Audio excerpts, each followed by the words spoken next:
예, 안녕하십니까. 반갑습니다. 6월 13일 신나는 목요일입니다. 미국 시장에서는요, 그러니까 노딜 된 배딜, 나쁜 거래하는 것보다는 차라리 거래 안 하는 게 낫다. 이런 이야기들이 지금 어제 쫙 퍼지지 않았습니까? 아마 중공도 트럼프 뺏기는 모양입니다. 예? 나쁜 협상보다는 걸어 나가는 게 좋다. 노딜 된 배드 딜. 그렇죠?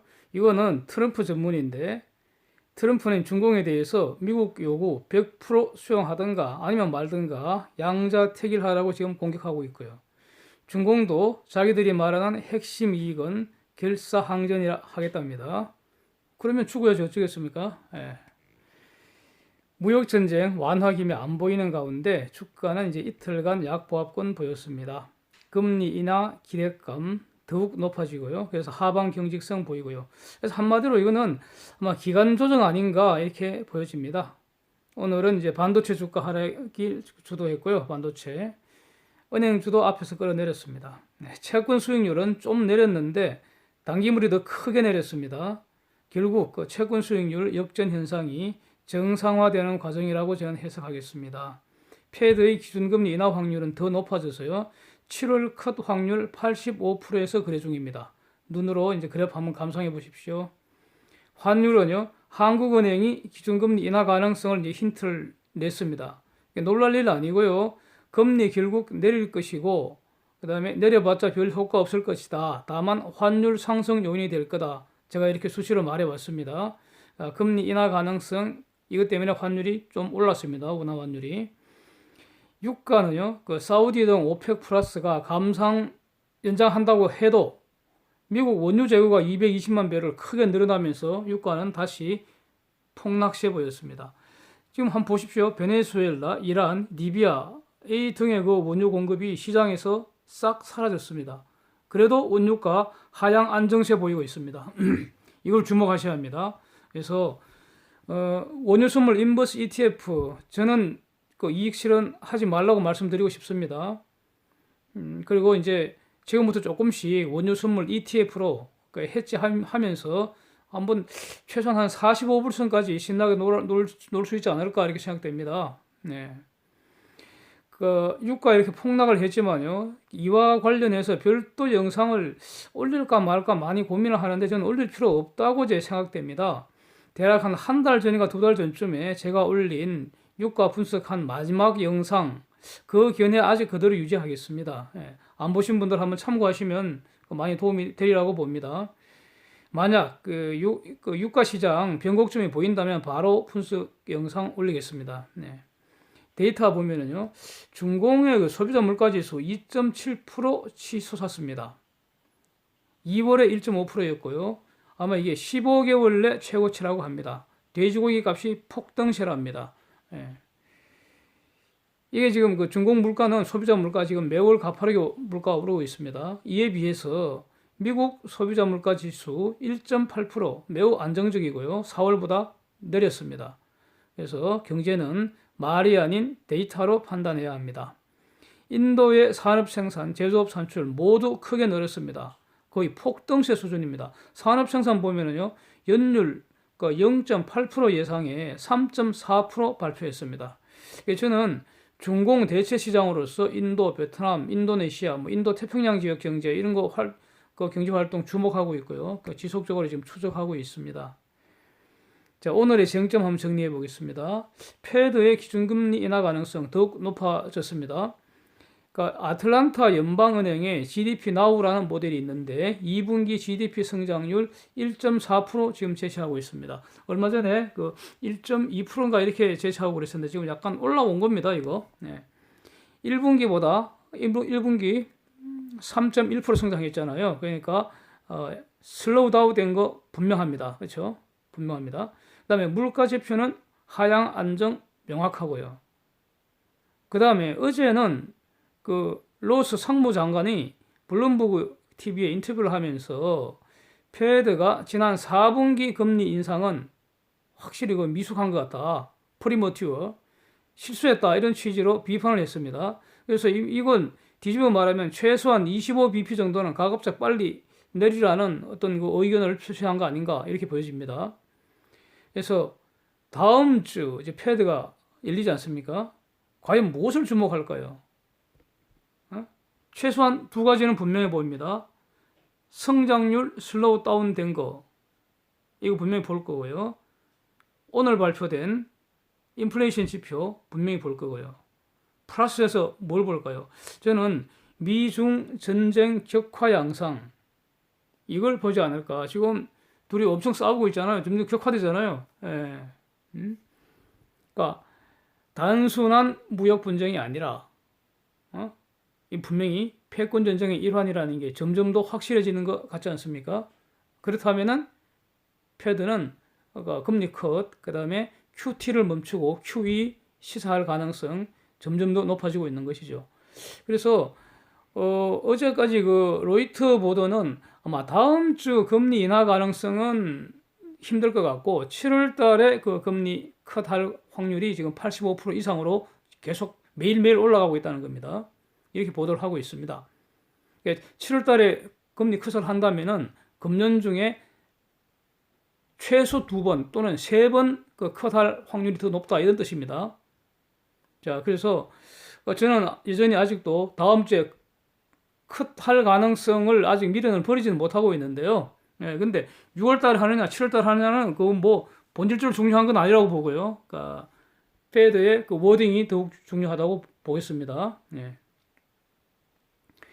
화웨이 중나라는 이 그 주제에 대해서요.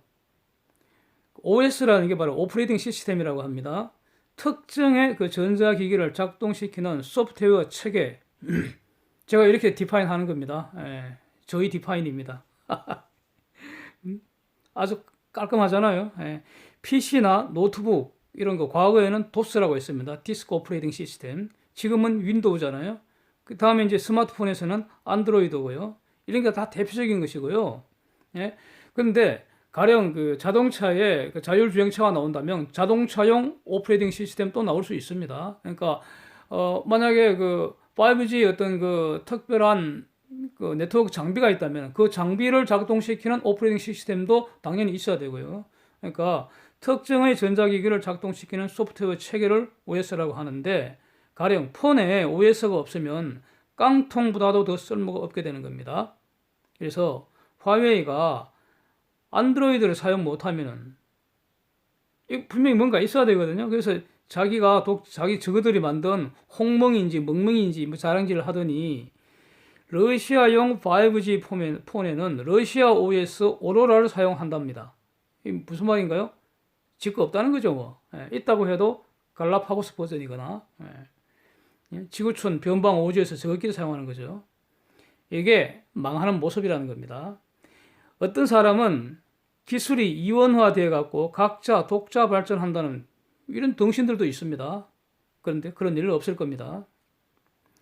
LG U 풀 관련해서요. 제가 어제 올린 영상에 대해서 어떤 분이 이제 댓글에 가령 화웨이가 장비 공급이나 유지 보수 제대로 못하여 손해 발생하면은 그럼 손해배상 청구하면 되니까 LG U 풀 큰 손해 없을 거다 이런 의견을 주셨는데 제가 두 가지 점만 추가로 말씀을 드리겠습니다. 손배 청구는요, LG U 풀이 화웨이의 고의 또는 과실의 위법한 채무불이행 행위로 인과관계에 있는 손해 얼마 발생했다 이거 모두 주장 입증을 해야 되는데 물론 이게 너무 힘드니까 계약 기술상 손해배상 예정액 이런 조항을 넣어서 입증 책임 좀 줄일 수도 있고요. 그런데 두 가지 점 중에서 1. 돈 있는 놈에게 돈 받아낼 수 있습니다. 저런 상황이 되면요, 화웨이는 망해가는 회사인데 돈 받기 힘들거나 사실상 불가능할 수 있습니다. 지금 화웨이가 돈 아무리 많다거나 아무리 잘 벌어도 일단 망해가는 상황에서 돈 받기는 진짜 힘듭니다. 그 다음에 저거 손해배상 청구권, 채권 이거 다 채권 일종인데 화웨이에 지금 숨겨진 채무가 얼마인지도 알 수도 없고요. 그런 상황이 되면은 중국놈들이 또 가짜 채무 왕창 만들어 버리겠죠. 거의 힘들거나 불가능합니다. 2. 진짜 중요한 것은요. LG U+의 5G 비즈니스 자체가 엉망진창 뒤죽박죽 될 가능성 이걸 염려하는 겁니다. 그렇게 되면요. 쓰레기 장비 다 뜯어내고 새로 깔아야 되는 이런 재앙이 발생할 가능성이 있다는 겁니다. 이게 진짜 중요한 겁니다. 이것은 손해배상의 문제가 아니고요. 비즈니스 자체가 위협받을 수 있습니다. 그런 상황이 벌어지면은 LG 유플 사용자들이 다 들고 일어나서 LG 유플에 대해 집단 손해배상 소송 할 수도 있는 거 아닙니까? 그래서 결론은 말이죠. 이런 주식은 팔아버리고요. 사지 말아야 한다는 겁니다. 예. 그러다가 나중에 충분히 쪼그라들어서 앞으로 지금 저는 쪼그라든다고 봅니다. 예. 그래서 가령 한 10토막 나거나요. 한 돈 1,000원 하면은 그때 가서도 무조건 사라는 게 아니고요. 저게 누가 인수를 해서 회생할 가능성이 있는지 이런 걸 면밀히 검토를 해서 살 수 있다는 겁니다. 예. 예. 지금 그 홍콩 시위 사태가 심상치 않습니다. 이게 저는요, 한마디로 이게 중공 해체의 도화선이 될지 지금 주목이 됩니다. 그러니까 이 본질은 뭘까요? 범죄인 인도 관련법. 이게 만약 가령 말이죠. 한국이나 일본 등과 범죄인 인도 조약 맺는 거라면은 홍콩 사람들이 저렇게 극렬하게 항의를 할까요? 아니겠죠? 예, 그러면 이번 홍콩 시위 본질은 딱 한마디로 이겁니다. 중공 사법 체계 또는 중공 체제에 대한 홍콩 시민들의 거부 선언이다. 저는 이렇게 봅니다. 지금의 저 홍콩 체제는요, 과도기입니다. 1841년 아편 전쟁으로 영국 식민지 됐다가요, 1997년에 반환되면서 홍콩 기본법이 제정되어 지금 이 법의 지배를 받고 있습니다.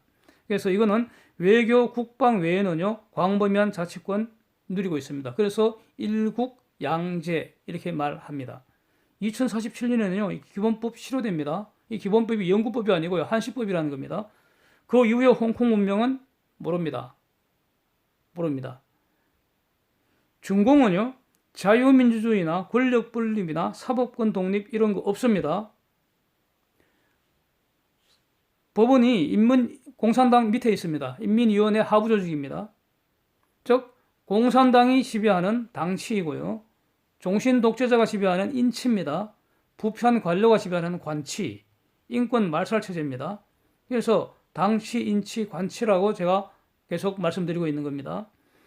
공산독재, 종신독재, 인권말살 이런 점에서요. 중공이나 북공이나 본질적으로 다르지 않습니다. 탈북자들에 대한 중공의 광범위한 인권범죄, 강제북송 이거는 두 놈이 같은 마귀 새끼들이라는 증거의 일례에 불과하다고 저는 봅니다. 마귀 새끼 두 마리 대놓고 어느 놈이 더 악한 놈인지 비교하는 것과 비슷한 겁니다. 예, 그래서 저는 이번에 이거 홍콩 시위가 한시적 기본법을 대체해서 영구적인 홍콩 자치권 투쟁 시위로 나아갈지 최소한 이 정도는 나아가야지 되는 거지. 이건 이 범죄인 인도 관련법 이거 하나 막아갖고 이게 본질적인 문제가 해결되지 않는다는 겁니다. 영구적 홍콩 자치권 투쟁 시위 이거는 최소한의 투쟁 요구 사항인 것 같고요. 더 나아가서 이 중공 해체에 도화선이 될지 이걸 저는 주목을 한번 해보겠습니다. 예, 오늘 이상입니다. 함께 해주셔서 감사합니다.